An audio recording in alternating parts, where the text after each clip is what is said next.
Hi everyone and happy Halloween month. I've got my Halloween nails ready for you all to gander at.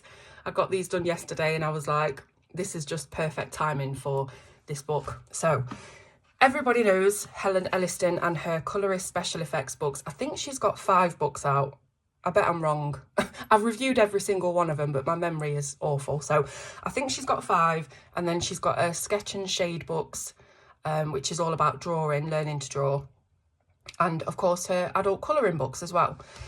But these really have my heart, these Colourist special effects books, because she's so down to earth, and the way that she lays out step by step everything that you need to do, it's just so casual. It's like having a friend sat next to you, you know. It's not a lot of artistry jargon and you're looking at the steps and you're thinking, what, I don't understand, and loads of bits have been missed out. It's like a lot of books can be like that, but these, I love them. And obviously I'm going to love this one even more because it's centered around Halloween, spooky, gory, horror items. So it's great for this time of year, everybody doing the Halloween colouring.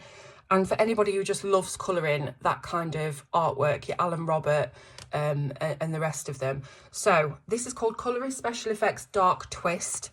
And it's not got a number on it because it is a supplemental issue. It's not one of the main Colourist Special Effects books. And so it is a little bit thinner than the other books. It's got less pages because it is designed to be a quick sort of Halloween supplement.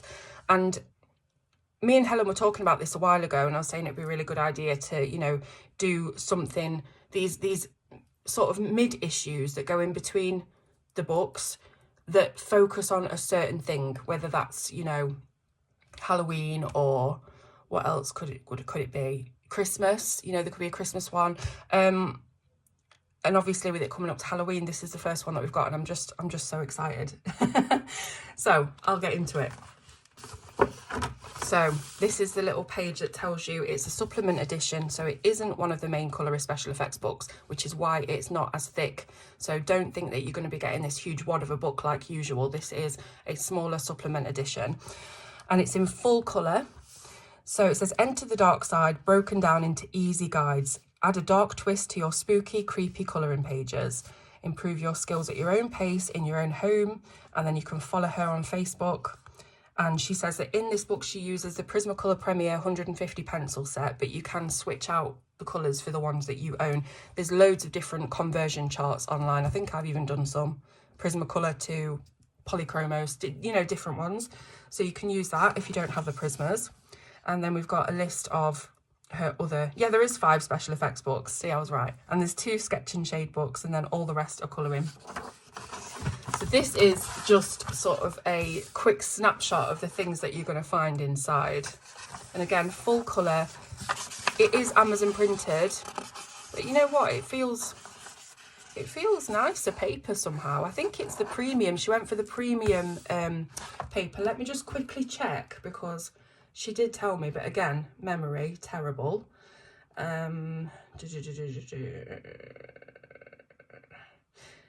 Okay, so it's a higher quality colour option. So Amazon only give you very limited options when you're producing books on there. And this one is the higher quality colour option, and it's supposed to be a better paper. So it, like, straight away, it feels to me like a better paper. It's not the best paper in the world, don't get me wrong. You know, I'm not going to be doing a ping test like it's card, because it's not, but it does feel thicker than your standard Amazon paper. Okay, so before I begin, I just want to quickly say that Helen has given me enthusiastic consent to share this book in its entirety with you on this review. So she doesn't need me to hide anything, trying to limit what you can see so that you go and buy the book. She just wants everyone to see, you know, what is inside the book and make sure that you're fully happy before you buy the book, you know? So you know what you're getting before you're buying it. Okay, did that make sense? I hope that made sense. Anyway, so we start off with a metal axe. So she's showing you exactly how to create a very tarnished, sort of beaten up metal look. It's not the very smooth gradient sort of metal that I might colour. Say if I'm colouring something like a bucket or a watering can, I'd try and make it look really smooth, you know, metal.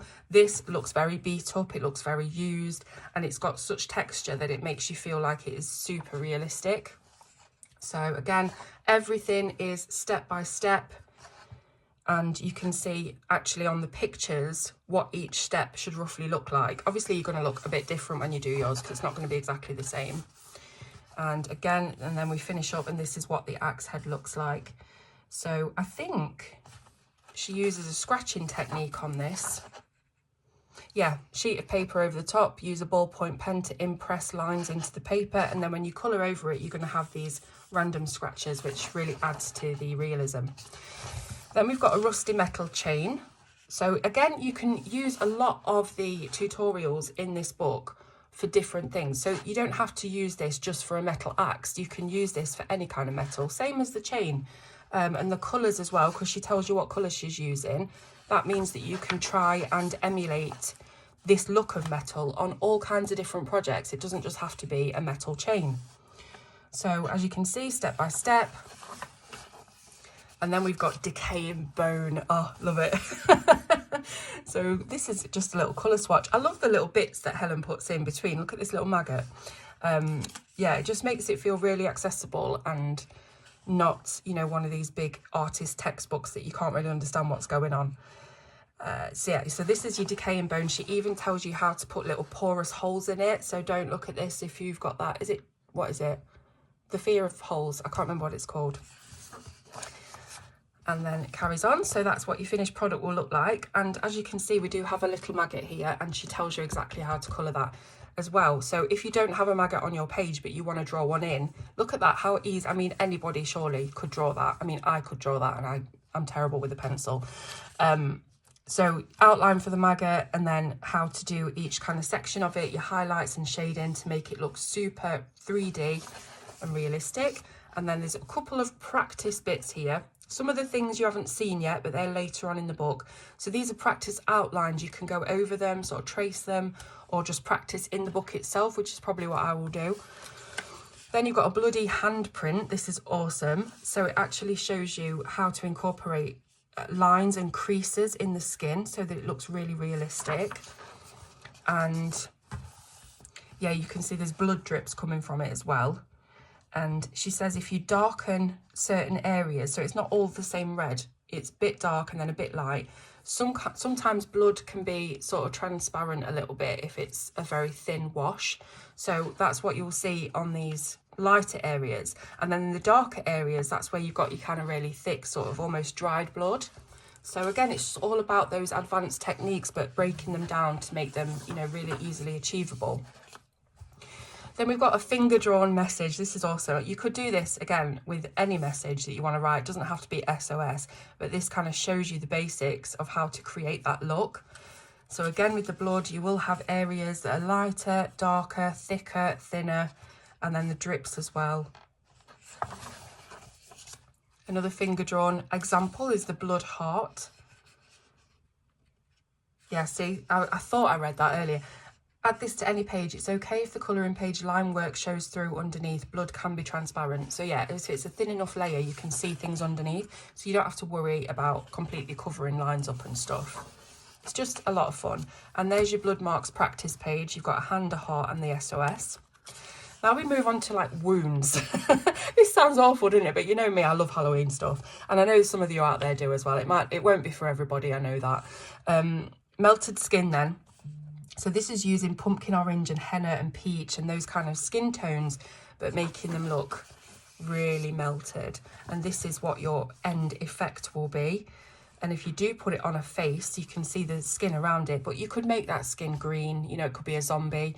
But this is just showing you the actual wound. It's like those ones that you buy for Halloween and you get them to stick on and they look really real. So you could use it on legs, arms, anywhere. Then we've got a finger wound, and this one's awesome. So you've got your normal picture of your hand, and now we need to alter the line work. So you can see that she says to use white pen to get rid of the edges of the finger, and then just draw in a really easy little bone shape, and then you'll end up with this. So straight away you've got this like almost degloved sort of finger going on, and then this is what you will achieve when you do the tutorial on the following pages. So she's put some Parma Violet in here on her skin, which is what I do on most of my skin projects. And like she said, it might seem weird to apply it, but it does really work to create a cool balance of the overall flesh look. So I always say add a little bit of these cooler purple tones onto your skin because it balances out the redness. So if you think something's looking a bit orange, a little bit tangoed, add a little bit of purple and it will sort of desaturate or tone down the redness. And then you've got a practice bit here, so you can trace this and keep practicing over and over. She also did a rotten nail look. I love these little notes that she puts in. And we've got another type of wound. So again, you can add this to an arm, a cheek, a leg, anywhere you want. It's just showing you how to create the look of sort of fat. You can see the fat and then the blood. Ooh. Okay, so Gravestone Texture. This one's really interesting because she uses candle wax to get this resist texture, and it really does add to the look of the gravestone. Gives it that instant texture without you having to worry about putting in every single line with pencil and getting it looking exactly right. You can do it very randomly with candle wax, and yeah, it's a great technique.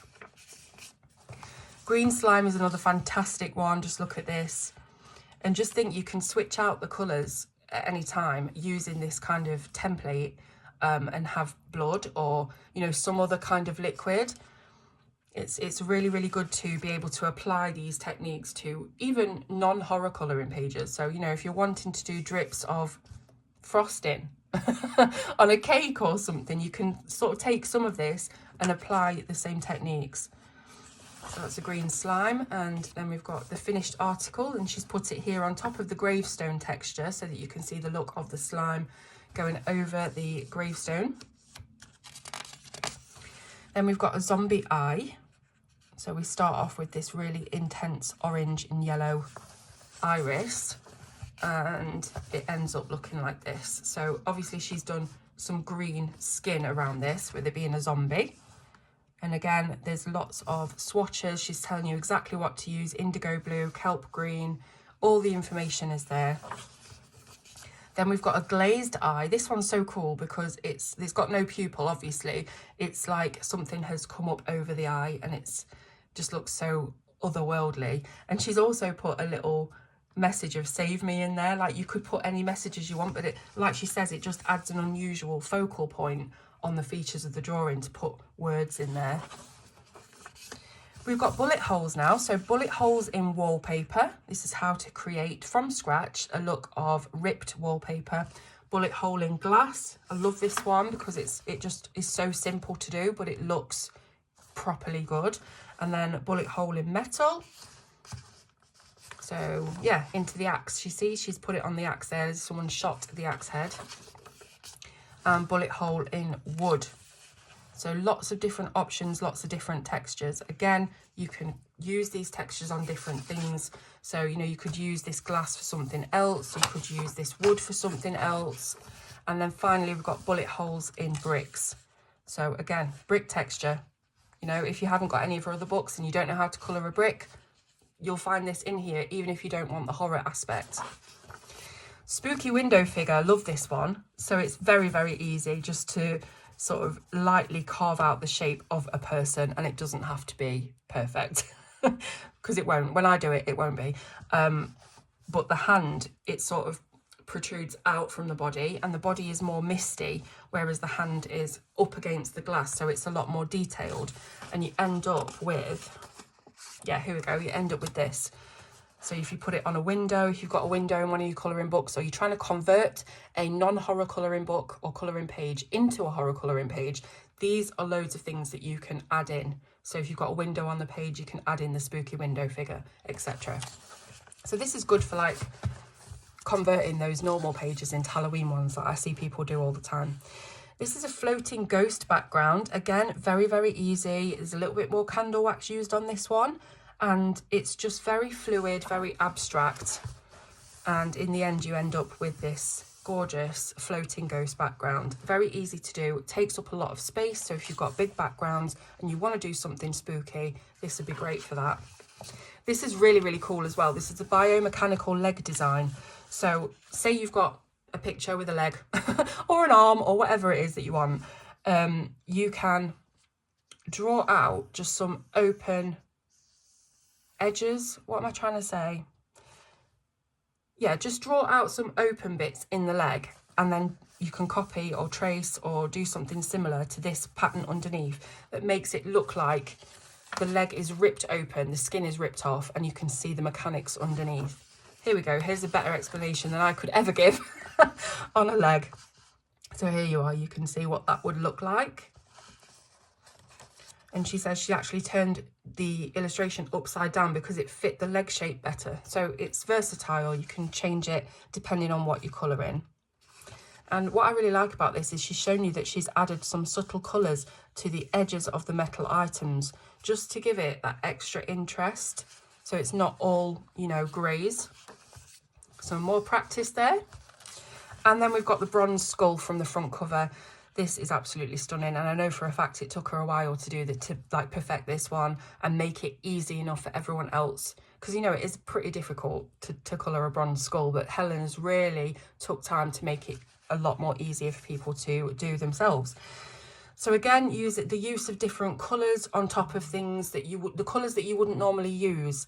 That's what I enjoy about these books as well, is that it teaches you that you can add strange colours that you wouldn't have thought of to certain objects, and it really elevates them.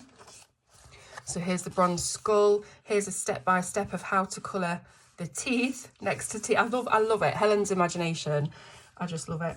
And yeah, she's just got some practice blending there, showing you exactly what to do step by step. And your final bronze skull will look like this. Now, if you have a skull from the front view as your colouring page, because often you do, it's maybe not so often you get one to the side, but definitely the front view of the skeleton of the skull. She's shown you how to do exactly the same thing on the front. So that's super, super helpful. And in the end, with all your highlights and shadows, it will look like this. And then we've got some bronze skull practice. We've got more practice from the book. And that is the end. And I just think for a smaller supplement edition, this is packing a right punch.